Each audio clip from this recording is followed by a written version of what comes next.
What is going on, everyone? Welcome back to TTP Sports, and for people that are viewing on the painted lines, the Phillies once again walk it off in the bottom of the 10th inning as Jean Segura barely misses a walk-off home run, but he gets an RBI single to score 2 runs, and the Phillies win this ball game by a score of 4-3, when honestly, I thought this team again was dead in the rights after that ugly inning by Jose Alvarado and Rafael Marchán. Oh God, the pass balls, the wild pitches, it was just ugly, and the Braves looked like they had to jump. But, you know, the stupid extra innings rule comes in handy today with the runner on second base. And a wild pitch by the Braves, also implemented with the umpire a little bit. But, hey, I'll take it. And the Phillies win this series against the Atlanta Braves. And, man, what a performance today by Zack Wheeler. He has been phenomenal this year. And honestly, since the Phillies signed him, he's been so phenomenal.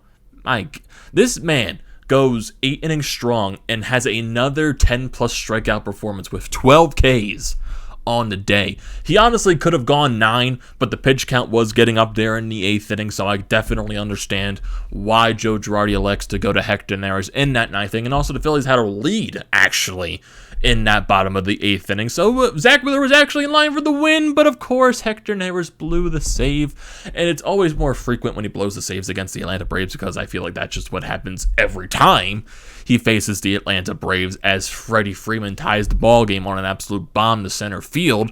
And also, Odubel Herrera probably should have caught this ball, because I think he maybe misplaced his footing at the wall, and he was maybe off just a couple of inches, and maybe mistimed his jump as well. I thought that was a very catchable ball by Odubel Herrera. Could have been a game-saving catch, but it didn't happen. And Freddie Freeman tied the ball game up at 1 apiece. There was a little bit of a scary situation also in that top of the 9th inning, but Hector Neris managed to get out of that jam. And then you do that entire situation with the top of the 10th inning, pass balls, wild pitches by Jose Alvarado, Rafael Marchán not being good behind the plate. Really just don't understand why Marchand's in the game to begin with. I'm not sure why Joe Girardi elected to pinch run Andrew Knapp for Jankowski, which then allowed Marchand to get into the game. And there's also a question mark maybe why couldn't JT Realmuto come into the game when he pinched hit earlier in the ball game in that bottom of the 8th inning, because you had Monday off, you have tomorrow off, so JT Realmuto, you can afford to use him a little bit in this game, but Joe Girardi elected not to. Takes Andrew Knapp out of the ball game for some reason, and then Rafael Marchán, and then you get that sequence. What happens in the 10th inning, and the Braves go up 3-1 because of that entire sloppiness, and it was ugly. Oh my God, that's basically the entire Jose Alvarado experience. Guy can't locate, pounds heat, and he can get a couple of strikeouts in the mix as well, but the Braves scored 2 runs because of the very, very sloppiness and not being able to locate, and also Rafael Marchán not being good behind the plate whatsoever.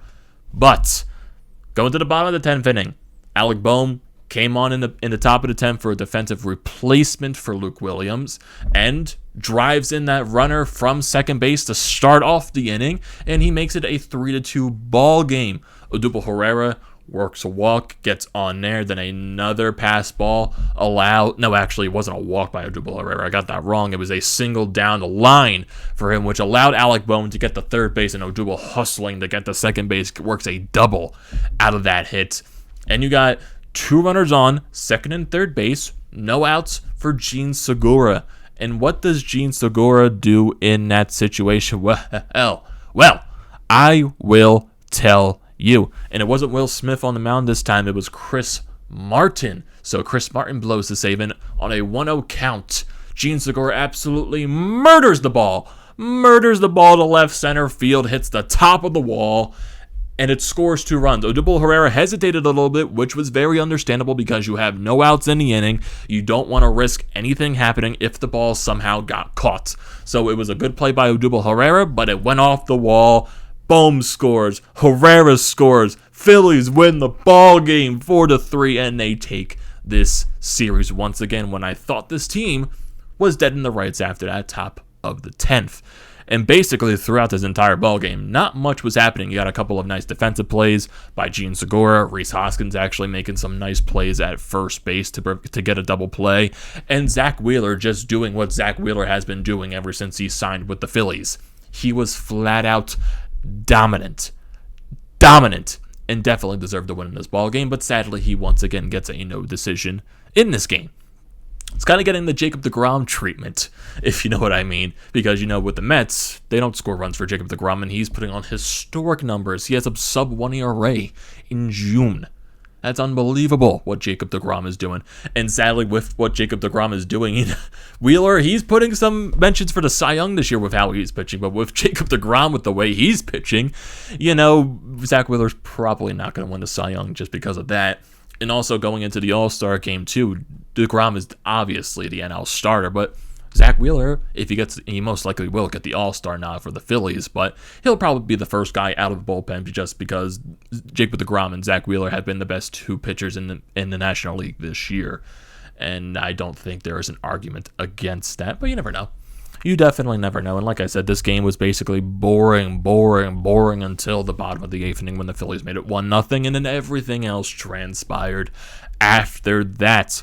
So like I said, Zack Wheeler, 8 innings, only 4 hits allowed, 12 strikeouts, flat out dominant. He dropped his ERA to 2.29. Just absolutely amazing out of Zack Wheeler. Hector Neris blows the save in the 9th inning with that home run to Freddie Freeman, allows 1 hit, the 1 earned run, and strikes out 2. Alvarado gets the win in this ball game after that horrible sequence that happened in the 9th. He goes a full inning, allows 2 runs, both of them unearned, 3 walks, and a strikeout allowed. So, let's go to the lineup. Odubel Herrera goes 2 for 4. Gene Segura goes 3 for 5 with 3 RBIs. So Gene Segura was flat out great in this game in the offensive batter's box. Bryce Harper, not a good day for him. He goes 0 for 4 with a strikeout. Rhys Hoskins, not a good day for him. He goes 0 for 4. Andrew McCutchen goes 0 for 4. So your 3, 4, and 5 guys all go hitless and they go a combined 0 for 12. That's not good enough. Luke Williams gets another hit in this ball game. He goes 1 for 4. Andrew Knapp gets a hit in this ball game. He goes 1 for 3. Rafael Marchand didn't really have an at-bat in this ball game. He was the runner in the extra innings in that bottom of the 10th inning, so he really never got an at-bat. Ronald Torreyes goes 1 for 3 in this ball game. Brad Miller had a pinch hit opportunity in that bottom of the 9th inning, and he didn't do anything. He went 0 for 1, and Zack Wheeler in this ball game goes 0 for 2. JT Realmuto also had a pinch hit opportunity. He was 0 for 1.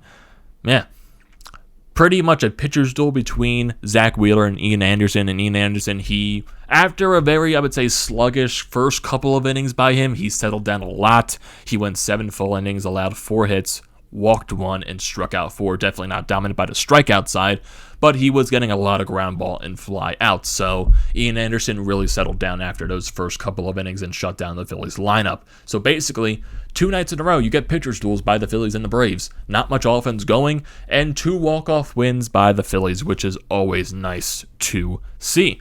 So you win your first 2 series of this homestand. You win 4 of them. You win that series against the Washington Nationals, and you win this series against the Atlanta Braves, and you have your final game of this homestand this weekend when you have 2 games against the New York Yankees. You'll have the off day tomorrow, and you'll have Vince Velasquez on the mound tomorrow, Saturday, actually, for the Phillies. I'm still because Friday off days are just so weird. So I'm warped in my mind that they play tomorrow, which they don't when I'm literally saying they play Saturday and Sunday. So you have Vince Velasquez going for the Phillies. I think it's Jameson Taillon going for the Yankees on Saturday against Vince Velasquez, and then you'll have Aaron Nola on Sunday. Joe Girardi flip-flopped the rotation a little bit. So I think it was originally supposed to be Vince Velasquez on Sunday and Spencer Howard on Saturday. But then Joe Girardi flipped it, I guess because you're going up against the Yankees. So you have Velasquez Saturday, Aaron Nola on Sunday to try to get at least 1 win against this Yankees ball club, who are in a little bit of a rut themselves. They've been very hot and cold this year. So it's going to be hopefully some entertaining baseball between both teams. The power bats of the New York Yankees, and hopefully the Phillies can just do something in this little short weekend series because they desperately need it. They definitely do. And with this win against the Atlanta Braves, the Phillies move up to second place. They are 30-31, and they are 3.5 games behind the New York Mets in first place, who are 30-24. So Zack Wheeler, absolutely dominant. Gene Segura with the walk-off hit. And everything is well so far. Definitely everything is well. So that is going to do it for this recap. Everyone, I want to hear your thoughts and comments and opinions all down in the comment section below. As always, don't forget to drop a like on this video as well. And for people that are tuning from the Painted Lines channel, don't forget to subscribe here at TTB Sports for all your Philadelphia sports recaps.